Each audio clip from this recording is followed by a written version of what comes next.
Philippine Genome Center, PGC, has detected 2 new SARS-CoV-2 mutations in the Central Visayas. These mutations are also seen in the UK and South African variants. Na-associate nga nila yung may mga cases sa UK na talagang tumaas. Itong mga mutations na to, kumbaga, parang markers po sila. Doesn't mean the mutation itself can make something more transmissible or make something more deadly or wala na talaga yung sa vaccine.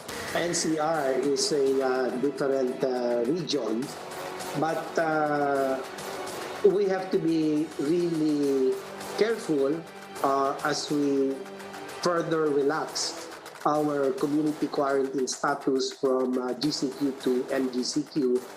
We have to scale up even more. Government aims to vaccinate 70 million Filipinos by the end of the year, but it has not yet started the initial rollout of the vaccines earlier scheduled in the first quarter because of the delayed delivery of the vaccines. The Interagency Task Force on Emerging Infectious Diseases, or IATF, has agreed to place the country under MGCQ, but are local governments up to the challenges of being under a modified general community quarantine while they are preparing their vaccination programs? We discuss in this episode of The Chiefs.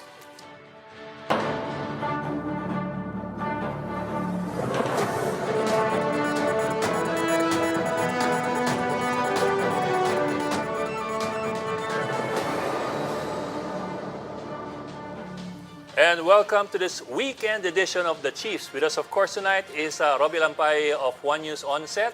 And joining us online is Ana Marie Pamentuan of the Philippine Star. Robbie and Ami, well, happy weekend. Happy weekend. But before we forget, we have to congratulate Robbie. Nakakuha siya ng 3 anvil na itatali niya sa leg niya. Oy, maraming salamat for mentioning that. No, yes, Puma Podcast, that's our startup. 1-3. But we have to congratulate Ami also, Philippine Star. Star won din ba? some Anvil Awards as well. So bakit walang pizza dito sa gitna? Kaya hindi namin binibring up. Okay. Sorry, sinira ko ba diskarte ninyo? No, but congratulations. Yeah, congratulations to both of you. Winners. So we expect to be fulfilled on Monday. Sige. Okay. Well, let's bring in our first guest for tonight. Medyo siksik tayo sa balita ngayong gabi. Ami. Well, let's bring in our first guest. We are joined by epidemiologist and of course, how can anybody not know him? Dr. Eric Tayag, the DOH's Knowledge Management and Information Technology Service Director. Parang haba naman, sir. Everybody knows you. Yung pala yung title ninyo. Dr. Tayag, thank you po for joining the Chiefs. Welcome to the show. Good evening, Ed, Ami, and Robbie, and congratulations to you both for those awards. Well deserved. Maraming salamat po. Sir, magpapapizza raw yung dalawa. All of a sudden, may live applause tayo sa studio ngayon. May live audience, Okay. Doc, well, first of all, I have to apologize. I'm going to ask you something that will be very, very basic for doctors. Pero I suppose it's a question that's on everybody's mind now na merong 2 nabakunahan na ng, I think, Pfizer and Sinopharm, both doses already completed, pero nag-positive pa rin with COVID-19, and they, I think, are both based in Cebu. Now, ang tanong ko po sa inyo, what exactly should a vaccine give us ba? Will it prevent infection, prevent transmission, or will it just prevent serious symptoms? What should we really expect from a vaccine, and what shouldn't we expect from a vaccine?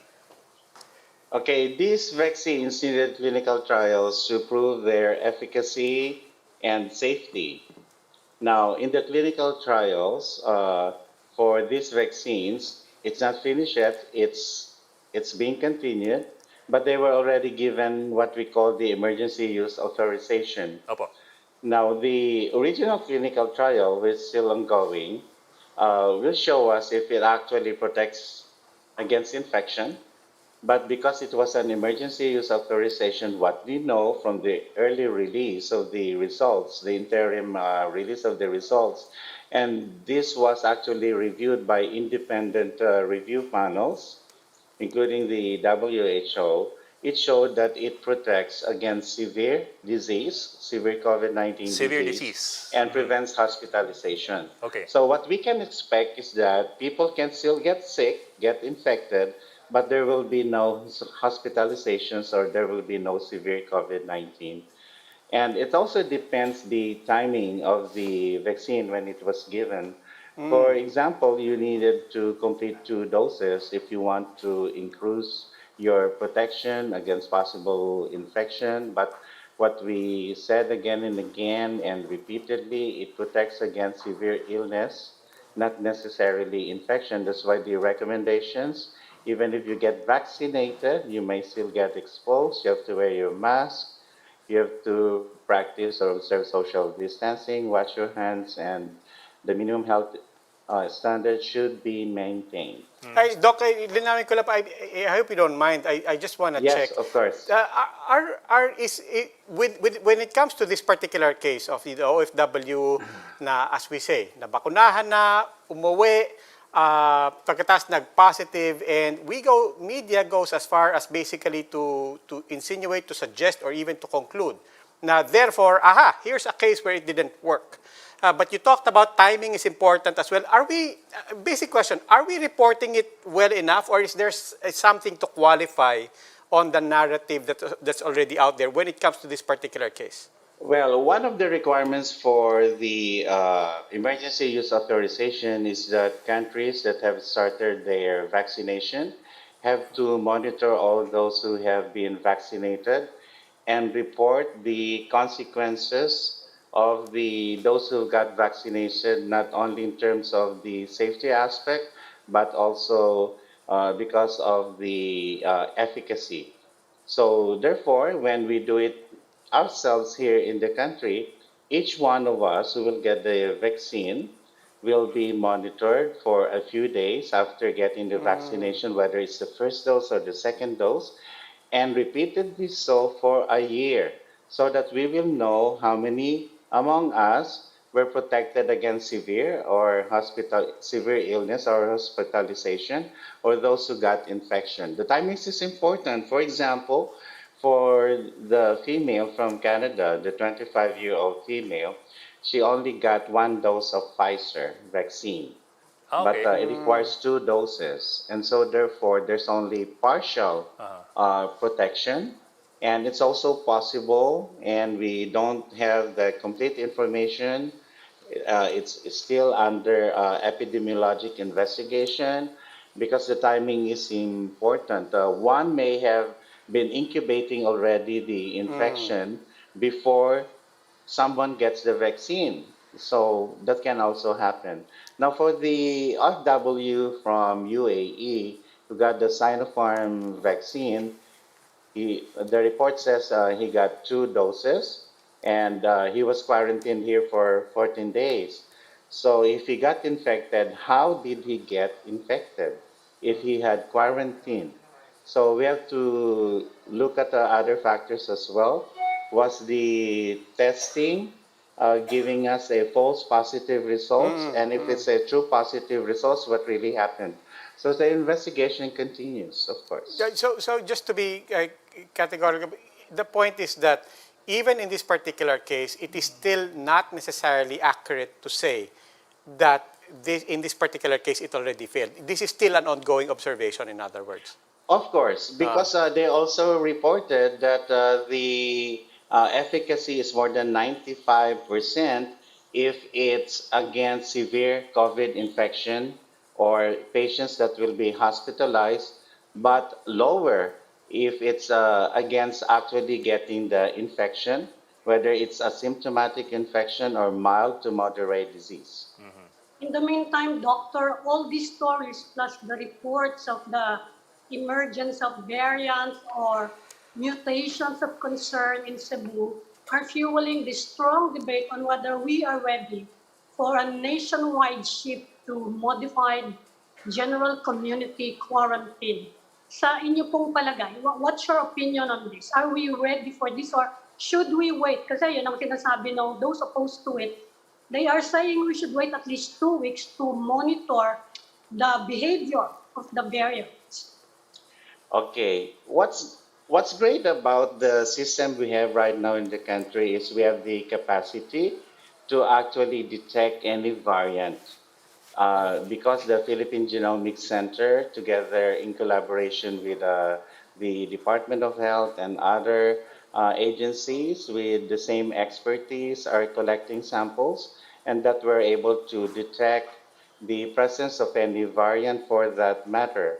So that means we have the capacity to do biosurveillance. So that's a check. Number two, we have the capacity to test any individual as soon as we suspect if they have a COVID-19 infection or even after exposure. That's a check. Then we have COVID-19 referral hospitals. We have a network of treatment facilities that allow us to quarantine and isolate individuals if they needed to be quarantined and isolated. That's a check. Then we have IATF guidelines that are actually reviewed ever so often so that it will guide local government units how to handle their quarantine procedures. That's also a check. Recently, in January 21 of this year, there was an omnibus guidelines issued and shared by the IATF on this community quarantine so that everyone will know how to actually behave for specific community quarantines. Just a check. So in countries, while there are circulating variants, this did not stop these countries to start vaccinating individuals. They're just going to monitor what's happening and make decisions as new information arrives. But do you think the MGCQ should be, as we understand it, really completely open economy, or do you think there should be limitations, for example, in the ages of people who can go out, or in the cinema reopening? Okay, in the omnibus guideline, the MGCQ will not allow people less than uh, greater than 65 years and less than 10 years to leave their homes. So they will remain at home, and only those that have essential business, including going to work, uh, going to buy something for their household family. So the MGCQ says that there will be easing of restrictions that on these 3 points, for example, and they defined it very well. So it's about mobility and transportation. It's about the operation of business enterprise, and of course the presence of uniformed personnel to guide local government units in their quarantine procedures. So there will be easing of that, but this is in preparation for the new normal AMI. So the question now you're asking is that, are we ready for a nationwide MGCQ? Uh, the IATF is recommending that, but we are awaiting the president's decision, and hopefully that will be on Monday or next week. We'll know if he agrees with this recommendation of having an MGCQ nationwide. And there's a reason for that. It's an economic reason. Many are facing hunger. We have problems with food security, and the impact is something that we have to think about. The NEDA just released numbers that 2.8 billion pesos every day is lost in wages, and so. Even as we are actually discussing this, there are those who are watching who are desperate for jobs, desperate for what they can bring to their families every day, and making things easier for every one of us has to be balanced with the risk of these variants. We haven't started our vaccination, Yes. and there's still the risk. There is no zero risk.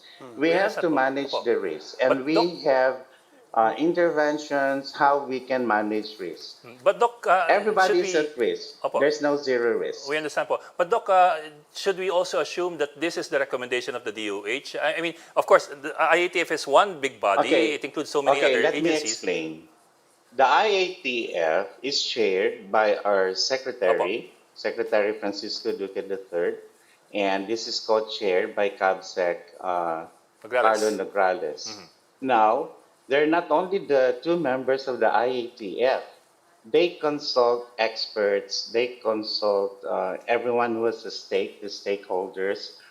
They examine data, these are interpreted, they the discussions may take hours, and there will be a consensus. There will be a consensus. So, what is a consensus? There may be members who disagree, Opo.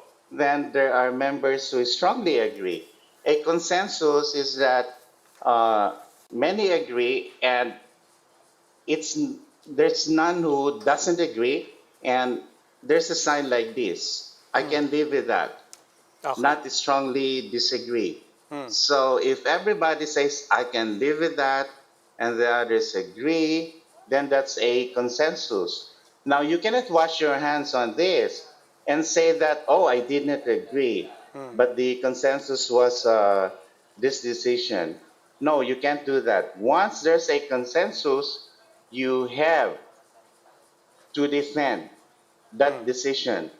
You just don't wash your hands and say, oh, I told them not Yeah. to do that. No, because there was a consensus Yeah, already. but Doc, in terms of explaining that consensus and whether or not it's thumb sideways or thumbs up, are you confident that we've factored in B117 enough? Because we also constantly talk to experts who also always remind that, look, we have to remind we don't fully understand B117 right now. There are still some important questions. And so when we talk about a new normal, a lot of it seems, is based on a year-long experience with the original SARS-CoV-2. And pumasok ngayon yung B117, no denying the dilemma between lives and livelihoods. But do you feel that we have factored in enough of what we understand of B117? Okay, in other countries, they have described the B117 as being the dominant strain.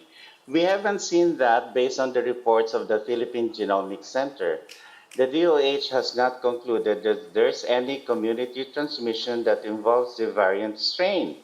So right now, the discovery of these variant strains appears at random and sporadic, and we're trying to understand why that is happening. There has been no report of, for example, transmission that is uncontrolled. And so, therefore, there has been no report of more cases so far, but there have been reported cases in only a few areas. And what the local government has done superbly is that to be able to initiate immediately contact tracing so that they were able to quarantine, test those who have been quarantined, isolate those who may have been sick, follow them up until they recover so that it doesn't spread out of their boundaries.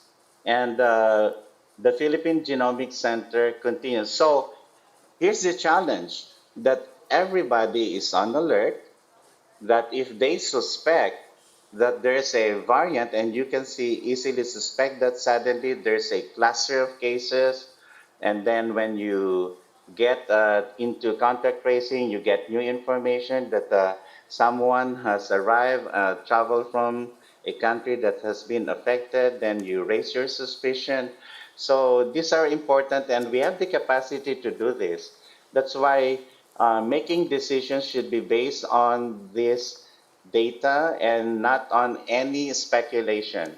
So we hope that the IATF is actually basing their decisions on hard facts and not those that which we may call an infodemic. Doc, before we let you go, if you don't mind, I'd just like to recap our discussion earlier about the vaccines, just so that everybody has realistic expectations. So the vaccines, as we know them, they will not prevent infection. They will only prevent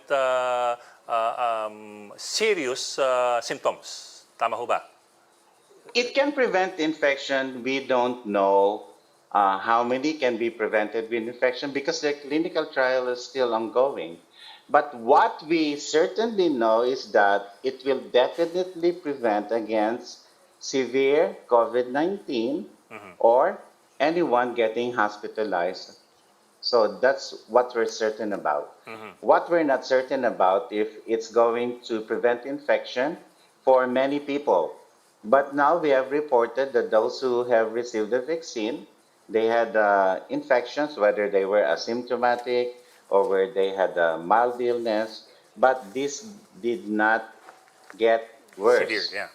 This is not become any severe illness or something that prompted these patients who got vaccinated to be hospitalized, remain in the ICU, or has a very bad outcome. No, we don't have that. And I suppose we have to be careful about the numbers that we bandy around. I mean, especially the media, kasi we've been talking about 94%, 95% efficacy. This apparently refers only to efficacy against severe symptoms. That's correct. And I think we should be very careful. We should look back on what has been reported. Sinovac, for example, when they look at the overall efficacy of 50%, 50%. so this raised actually eyebrows. But what they did not report is that it's 100% effective against severe illness. Okay, okay. Dr. Eric Tayag, sir. So we don't cherry pick. Opo. We don't cherry pick what we want to report, and because this is what we believe, we should stick to the facts. Opo. Okay. Dr. Eric Tayag, sir, maraming salamat for joining us tonight. Thank you so much, and congratulations, Samir and Ravi. Okay, and Ed is asking for his pizza. Hindi lang ako. Sir, kayo rin, ha? Nagdaglagan bigla. Maraming salamat. Doc, thank you po. Maraming Thank you. salamat po. Okay. Before we go into GAP, we have one more guest for this body. We bring in Mayor Toby Tiangco of Navotas. Mayor Toby Tiangco, thank you for joining us again. Where's the Mayor? Hi, sir. Ed. Yes, sir. Good evening. Opo. Sir, tama ba? Should we assume that you are one of those, I think, 8 mayors who voted against MGCQ? Yes, correct. Tama po yan. How heated was that discussion and debate, if it was a debate, in the MMC? Wala naman debate kasi ang nangyari doon is nag-present yung NEDA noong Wednesday ng gabi and then nagkaroon ng open forum. After the open forum, tsaka kami hininga ng boto. So natapos yung botohan from Wednesday evening to about yesterday before noontime. Okay, but Mayor, Yung mga boto. but Mayor Robbie Alampay po, I expect you've been building your scenarios a long time ago pa. You did not necessarily wait for this recommendation. It was always a matter of when, not if. But as soon as that recommendation came out and as soon as the vote came out of the council to say, na hindi, sige, we will bite the bullet, we will get into this. On the ground, what immediately matters sa munisipyo? What immediately happens in your very next meeting with your city council? Ang nangyayari kasi noon is, di ba, ang unang pinanggalingan niyan is yung issue doon sa cinema, di ba? So, even before that, syempre nakahanda na kami na makipag-usap tungkol doon sa new quarantine protocol kasi alam naman natin by the end of February lang yung GCQ, no? So, noong pinagbotohan yan, butin lang naglabas yung Okta research ng opinion nila. Number 1, sinasabi nila na tataas hanggang 2,400 per day yung ating kaso kung mag-MGCQ. Number 2, sinabi nila, ito yung mas concern ko, is yung pag pinayagan yung below 18, talagang super spreader yan. And doon sa Navotas, even in January, di ba, nung na-interview niyo ako, sinasabi ko, unti-unting tumataas yung kaso. For example, February 6, 33 cases lang kami. Today, we're already at 170 cases. No? Talagang tumataas yung kaso. So, wala naman pagtatalo doon sa gustong buhayin yung ekonomiya. Pareho naman kami ng layunin doon. Siguro yung paraan lang ng pagbuhay ng ekonomiya. Siguro ako mas conservative lang. Gusto ko yung dahan-dahan na mas maliit yung risk. Siguro, yung economic managers, they're willing to take bolder steps and bigger risks. No? Doon lang naman nagkaiba. Mayor, mukhang confident yung IATF sa kayong economic cluster na papayagan na ni Presidente yung MGCQ by next week. So anong reaction? Kasi halos split yung metro mayors, ano? Very And close this vote, is the biggest area in the country, most densely populated. Anong pwede ninyong gawin? Kasi may mga parameters kung MGCQ, di ba? Pwede bang mag-action, mag-issue ng executive order ang mga mayor para i-modify ng konti yung meaning ng MGCQ sa lugar nyo? Kasi halimbawa si Marikina Mayor nung nag-cinema, nag-issue siya ng executive order na hindi niya papayagan actually cinema. Pwede niyo bang gawin yun na meron kayong mga lilimitahan ng mga activity within your jurisdiction na hindi kaalinsabay dun sa nationwide MGCQ? Okay. Kapag nag-order na ang presidente, local autonomy is still guaranteed. Nakasulat naman yun doon sa Bayanihan Hill at Act 1 na local autonomy is still guaranteed. So the local government can pass an ordinance to whatever effect they would want the community quarantine to be. No? Pero mahirap nang gawin yan, Ami, because contiguous yung Metro Manila. Yung, for example, sabi nila 15 to 17 pinapayagan. Okay, gumawa ka ng ordinansa na 18 pa din kasi worried ka because of the Octa research opinion. Lilipat lang yung mga 50 to 17 years old doon sa kabilang syudad, pwede na sila. So, hindi mo na makahabol yun. Ang hirap no? Mahirap talaga yung gagawa ka ng ibang ordinansa. We have done it in the past. If you recall, noong bago bumalik yung Metro Manila sa MECQ, bago bumalik yung Metro Manila, sa MECQ, nag-MECQ muna ako, di ba? From GCQ, nauna ako by 2 weeks. So, pwedeng gawin. Kaya lang ang hirap talaga Ang hirap ng implementation. The challenge is really very big. Kaya yung mga economic sectors na bubuksan, okay lang sa inyo, susunod kayo sa lahat. Wala kayong limitahan. This time, we will have to follow kasi nga ang hirap talaga ng implementation. Na-experience ko na yan dati, yung implementation na iba sa buong Metro Manila. Ang hirap. For example, sabihin yung movie house, pinayagan. Di yung gustong manood ng sine, pupunta lang sila doon. Because ang karamihan ng papayagan dito is leisure activity, di ba? Gaming arcade, for example. Yun yung mga those are the things that I cannot reconcile. For example, bakit yung gaming arcade bubuksan kung yung paaralan hindi naman binubuksan yung face-to-face education, no? Kung safe talaga para sa bata, di dapat ang unang buksan ay yung paaralan.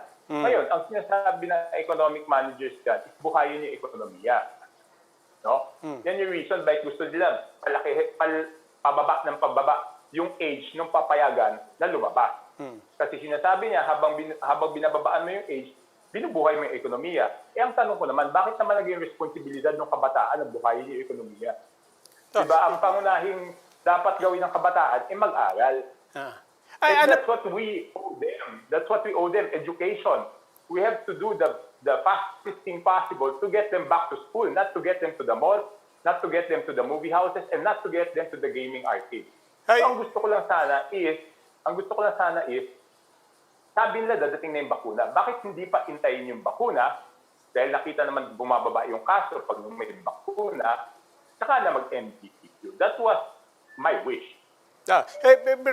Mayor, is this a rhetorical sharing of your wish or did you literally ask that in front of all the national and local officials? And if so, ano yung sagot nila doon? Because it's a very sensible question. A lot of people have said the same thing. Bakit kung papayagan nyo lang din mag-gaming yung mga bata, ba't hindi natin unahin ang schools? Ano pong sinagot sa inyo? Okay. Kasi yung economic team, how do I put it correctly? Hindi, I think hindi talaga kami magkaka-align ng way of thinking kasi hindi na kami nagka-align ng way of thinking noong noong naglagay sila ng cinemas. Nung excise tax doon sa I mean, I'm just going back na mukhang iba talaga yung pag-isip namin So the principles of economy are totally different. Parang okay, this is my example, no? When they were presenting before and I was congressman, sinabi nila noon na hindi tataas yung, hindi inflationary yung paglagay ng excise tax doon sa diesel, kerosene, saka LPG. And I kept on insisting that it will be inflationary. So, ibig sabihin, ayoko nang makipagtalo kasi mukhang yung principle of economics namin is totally different. Eh di ba noon, ano ba nangyari noon? Di ba tumaas naman yung naging inflationary, di ba? Ang sabi lang nila, hindi na na-foresee yung pagtaas ng presyo ng fuel, etc., etc. So it's and in the past, doon sa mga presentations nila, lagi ko naman ini-insist na hindi pa pwede. So I think it's two different poles. No, one is South Pole, one is North Pole. I just voted the way science leads me to vote. Okay. Mayor, we'll just go into a gap. We hope you can stay with us pa while we take a very, very short break po. Yes, sure. Okay po. Sure, weekend naman eh. Sabi nyo nga, weekend, di ba? Wala naman tayong ginagawa. Oo. At saka may papizza si Ami at si Robby. Okay lang naman. We'll just go into break, so please stay with us.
Welcome back to the Chiefs. Here on One News, we are now in the final stage of our conversation, and still with us is going to be Navotas Mayor Toby Tiangco.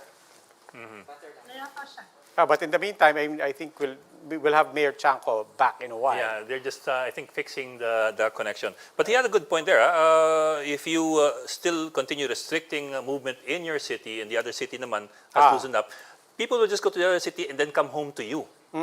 So they bring whatever they picked up there in the across the borders. There you go. Alright, ito si Mayor. Mayor, balikan ko lang po yung ano, I guess doon po sa tanong ni Ami about, yung the power of the LGU to still impose its own concerns and will here. Maybe another way of putting it is other than targeted hyper-local lockdowns, which is still in your power and in your mandate, what else is in your arsenal that you think might be effective, notwithstanding your compliance with a nationwide MGCQ? Effective, no? So, ang gagawin na lang talaga namin is really yung pakiusap sa tao na sumunod sila doon sa mga safety protocols because that's all we can do. Isipin nyo, pag nag-MGCQ, kailangan luagan yung transport, di ba? Hindi. So enforcement na lang. I think that's what he means. So full enforcement within the MGCQ protocols. But I think we lost Mayor again. Nawala. But now joining us is Department of Health Central Visayas spokesperson Dr. Jean Loreche. Good evening, Doctor. Good evening, Doctor. Good evening, ma'am. Ma'am, Nakamute pa po yata kayo. Nakamute po kayo. Ayan na siya. Yan. Hi, good evening, Doc. So, good evening. Good evening. And Doc, we're glad to finally have you here. We were, of course, expecting you here We missed you last last night. And of course, we understand. wanted to get an update on this particular case in Cebu of this OFW who came home, supposedly inoculated na, bumalik, and now positive. Ano po ba talaga? And I want to emphasize this question because I also want to be we also want to be responsible here. What is the accurate way of telling this story? Because we don't want people to panic also. What is media missing and what's important to emphasize about this particular case? Napakaganda po ng katanungan ninyo. Salamat na salamat po. My apologies for last night. I finished my meeting, almost 11 o'clock already, and I could not get out of it because it was really very important for us here in Central Visayas. Yes, ma'am. So let me share with you there are two OFWs actually who arrived here to Central Visayas with histories of vaccination. The first one was a 43-year-old male who came from UAE, had his 2 doses of vaccination on December 12 of 2020. The second dose was on January 2, 2021. So tama po yung kanyang timeline ng kanyang 2 doses. Nakauwi po siya dito at dumating noong January 5, 2021. Mandatory quarantine po tayo kasi yan po ang ating protocol. Dahil po gumawa tayo ng protocol natin dito sa Region 7 na lahat po ng mga magpapabakuna sa ibang bansa o kaya naman may history na vaccination, pagdating po nila sa atin, mandatory quarantine pa rin po tayo at saka magti-testing. Yes, so heto pong ating galing sa UAE, nag-mandatory quarantine po siya, nirelease po natin siya noong January 20, 14 days po yon. So hindi na po siya nagpa-test kasi na-comply naman yung 14 na araw na quarantine at na-comply naman yung 2 doses. But then, kailangan po siyang bumalik ulit, no? Pabalik sa kanyang workplace at kailangan po ng RT-PCR ulit, no? As a confirmation kung talagang negative siya or positive. At dito nga po, ginawan po natin siya ng swabbing noong February 8 as a requirement for travel back to his workplace at nag-positive po siya na na-release natin noong February 9, meaning to say in a matter of less than 24 hours. So yan po yung kanyang kwento dyan. Yun pong pangalawa natin na kaso naman, isang 25-year-old female, galing naman po ito sa Canada. Nagkaroon po siya ng unang dose niya nung kanyang bakuna doon sa kanyang pinagmulan noong January 13, 2021. Umuwi po siya, hindi po niya natapos yung second dose niya at dumating po siya dito sa atin noong February 9. At dahil nga po sa mandatory quarantine, naka-quarantine po siya. At isa po sa amin kasing guidance dito ay on day 5 upon arrival, pwede po nating iswab kasi yun po ang aming protocol. At ginawan po natin siya ng swab nung pang-5 araw niya, which is on February 14 kasi February 9 siya dumating eh. So turned out to be positive. So right now, she is still undergoing quarantine. The first case, yung una po natin, hindi na po natin siya we had to release him from quarantine kasi considered na tapos na yung kanyang quarantine. Ito pong isa ongoing. Pero I want to, focus on the effects of the vaccines on these 2 individuals kasi ito po yung napakagandang ehemplo ng ano ba ang pwedeng gawin ng bakuna sa katawan ng isang tao. Sige po, So go ahead po. actually, sinabi naman ng mga health experts na after the first dose, posible ka pang ma-infection. No? Hindi pa complete yung yung immunization mo, di ba? Ang pinagtataka lang nga yung nauna. So ang tanong na lang namin, well, bahala na yung mga health experts diyan kung ano. Ang tinatanong ngayon, yung possible widespread transmission nung infection na yon. Kumusta na po ang status ngayon diyan sa region?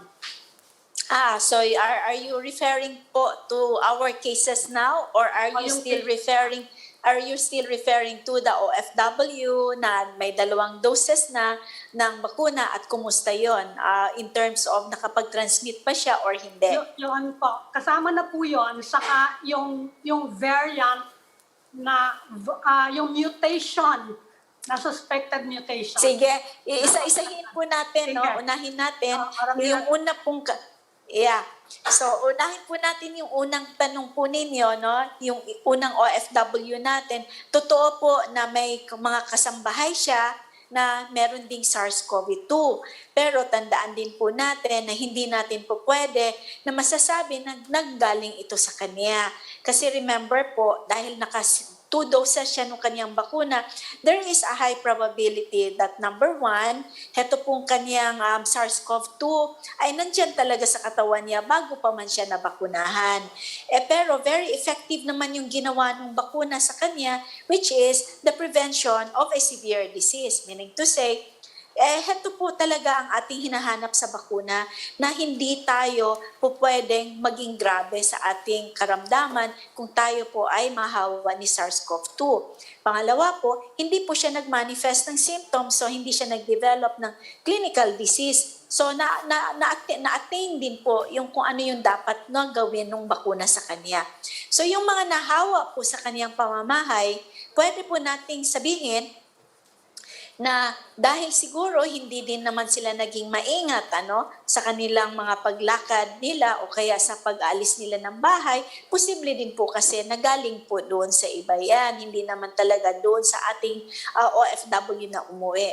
At kung sakali man din po naggaling ito sa ating OFW, meron po kasing pangatlo na epekto dapat ang bakuna, that is to prevent transmission kung sakaling meron pa ikang COVID sa katawan mo kahit na may bakuna ka.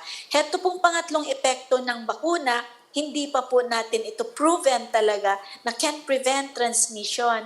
Ang mahalaga po ay heto mismo ang tao na meron nito ay hindi siya magiging grabe sa kanyang karamdaman. So yun pong una.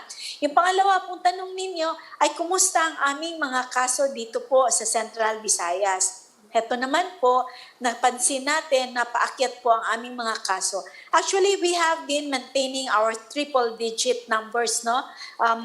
Triple-digit numbers kami the past ilang araw na po. And we expected this naman to happen for the following reasons. Una po, there is so much mobility of the people here. Tandaan po natin, naka-MGCQ po kami simula po ng Setyembre hanggang ngayon po. So, ibig sabihin po, yung ating mga establishments, yung ating ekonomiya, yung ating mga negosyo, yung ating mga trabaho, BPOs natin, bukas po yan.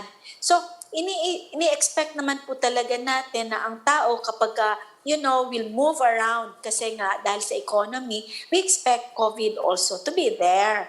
Ang pangalawa pong rason nito ay hindi pa po tayo tapos yata sa aming post-holiday surge na pagko-contact trace dahil nga po nagka-problema din naman po kami sa aming Emergency Operations Center for a certain period in time. Pero na-assure naman namin ang mga kababayan natin na we are able to control the problem here.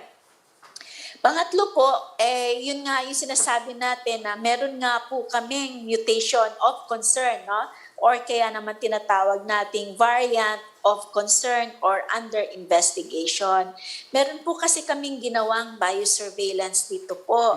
Dahil nga napansin namin na yung aming mga kaso, medyo hindi pa rin bumababa. So naisipan namin, kasama ng aming mga team of experts na kailangan po kaming gumawa ng biosurveillance dahil nga po may mga variants naman na tayong naririnig. So nag-submit po tayo at nagpapasalamat tayo kay Secretary Duque at saka sa Philippine Genomic Center na pinailanlakan naman nila tayo na mag-submit ng mga samples. At heto nga po yung lumabas na doon po sa mga samples na pinadala natin, meron pong mga nakitaan ng mga mutations of concern. So yan po yung ating balita, galing po dito. Ma'am, pagka po ba sinabing variant of concern, kasi nagugulantang yung mga tao sa term na of concern, associate na sa person of concern, konti na lang, salarin na yan di ba? But when you say variant of concern, are we right to take away basically the suggestion na Hindi kasi namin naiintindihan yan eh. Bago yan, hindi pa natin naiintindihan. And down the line, does that translate to unique protocols for that particular area?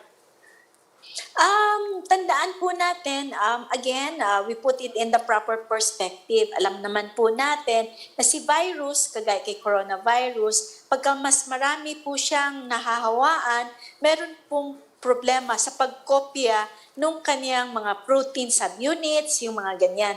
So in short, ang virus, very active, very mobile din siya. So habang siya po ay mas maraming nahahawaan, nagkakaroon po ng problema sa pagkopya nung tama niyang sequence, no? Kung ano yung mga dapat na nandoon. So, heto po yung tinatawag nating mga mutations of concern. Heto pong pag sinabi po nating variant of concern, ibig lang pong sabihin noon, kasi normal po talaga na ang virus magkakaroon ng mutation.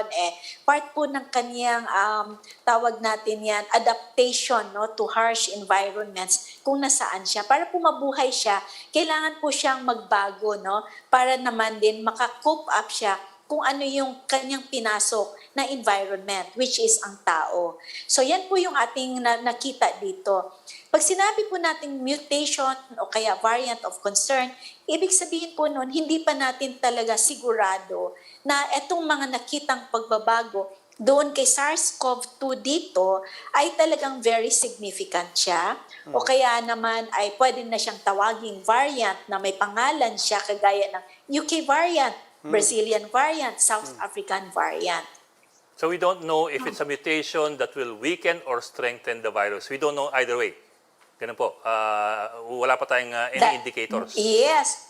But it That's doesn't. correct po. But it doesn't suggest that the concern, by definition, is more serious. Kasi sanay na tayo dun sa term na mutant, may nag-mutate, bagong variant. But to add of concern, it seems to suggest na iba to. Parang sanay tayo sa mutation, pero iba to. Yes, but hindi po mutation of interest, parang ganun. Parang gusto nating sabihin lang po na hindi pa, nangangailangan pa siya ng mga pagsusuri pa sa ating mga eksperto dyan sa Philippine Genomic Center para po malaman talaga natin kung heto po ba talaga ay dapat bang iba ba siya, bago ba siya, o kaya naman ay dapat ba tayong mabahala. Pero alam naman po natin na karamihan po ng mga mutations natin pwedeng mag-weaken sa virus, no? So it will be good for us. Or sometimes it can also cause either increase in transmissibility. Ibig sabihin, mas marami siyang mahawaan. O kaya naman, yung impact niya yung sa effectivity ng ating bakuna. Baka naman itong mga concerns natin ng mga mutations, hindi na kasing bisa yung ating bakuna. Kung sakaling proven, talaga na ganun nga po siya. So Doc, I'm sorry. So it's still actually supposed to be a neutral term, a variant of concern. It's still under investigation. It's still. I'm not an expert. We leave that to you. But as a communications person, my question kasi is coming from actually concern. You use the term nakakabahala ba yan? But for me, one way I would translate of concern is nakababahala. Di ba? Parang, so I think, for me, there's a natural, it's not a question, I'm just sharing. Parallel lang, parang sa police, pag person of interest ka, hindi ka pa suspect. Oo. Pero, di ba, iniimbestiga ka. Yeah, that's fair. Yeah, that is really fair, no?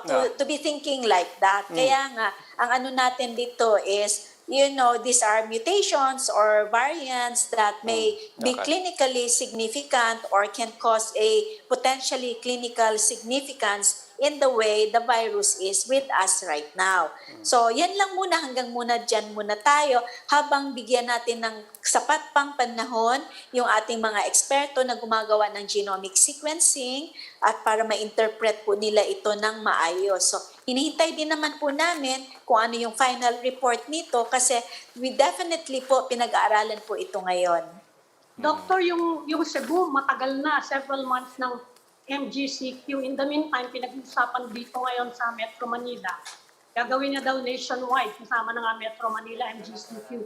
Ano po yung masasabi niyong advice sa mga mag-shift ngayon? Kasi maraming natatakot ngayon dito na baka magkaroon ng surge. Anong pwede niyong i-advise sa mga tao? Una po sa lahat, gusto po namin ipaalam sa mga kababayan natin na hindi po tayo forever matatakot at magha-hide behind the fear. Alam naman po natin ang kahalagahan din po ng ekonomiya natin at saka ng health natin. Provided lang po naman na una sa lahat, kagaya po nang nangyayari sa amin dito po, sa amin sa Visayas, na matagal na kami naka-MGCQ naiintindihan na namin na heto si COVID, nandyan na. So we learn to live with COVID. Ang mahalaga lang po ay una sa lahat, yun ating pong kapasidad ng ating mga ospital, ng ating mga healthcare workers, na kasi expected po talaga na aakyat yung mga kaso, lalong-lalo na sa mga unang araw, unang linggo ng ating pagbubukas talaga ng MGCQ. So mahalaga po yung kapasidad to be able to handle the healthcare needs para sa mga magpositibo, sa mga magkakaroon ng sakit na kailangan ng admissions. Pangalawa po, kailangan i-strengthen po natin yung ating mga step-down facilities. Isolation facilities po ang tawag or temporary treatment monitoring facilities. Kasi po, dapat nandoon po ilalagay natin yung mga mild cases at yung mga asymptomatic natin. Pangatlo po, kailangan po na there is close collaboration and coordination between the health and the other members, stakeholders like the LGUs para ma-implement po ng tama yung ating mga health protocols. Pang-apat po, dapat na we start, educating people na they learn to be able to embrace the new normal. Ibig pong sabihin, kung tayo po ay lalabas, yun atin pong face mask ay tama naman pagkalagay natin. Huwag naman tayong makipagdutdutan doon sa marami masyadong tao. Kung hindi naman talaga mahalaga, nasa bahay naman tayo. Maghugas tayo ng ating mga kamay at siguro kagaya po niyan, gusto po natin talagang kumain sa labas kasi gusto natin mag-celebrate. Siguro dapat tandaan natin na maghanap tayo ng lugar, open space, mahangin, maganda ang ventilasyon, at saka yung physical distancing ay atin pa pong natutupad. Instead po na tayo ay magtago dahil natatakot po tayo. Eventually po, COVID is really staying with us. Panglima ay ang ating excitement at anticipation na pag dumating po ang ating mga bakuna, magpabakuna po tayong lahat. Okay. Dr. Mary Jean Loreche of DOH Region VII. Ma'am, Doktora, maraming salamat po for joining us tonight. It's good to have you on the show. Thank you, Doctor. Salamat po. Magandang salamat gabi po po. sa atin. Yes. We would also like to thank Navotas City Mayor Toby Tiangco for joining the show. Unfortunately, we lost him during his segment earlier. And that'll be all for this weekend edition of The Chiefs. We hope what was discussed here will keep the conversation going. I'm Ed Lingao. I'm Ami Pamintuan of the Philippine Star. I'm Robbie Alampay, and we are One News.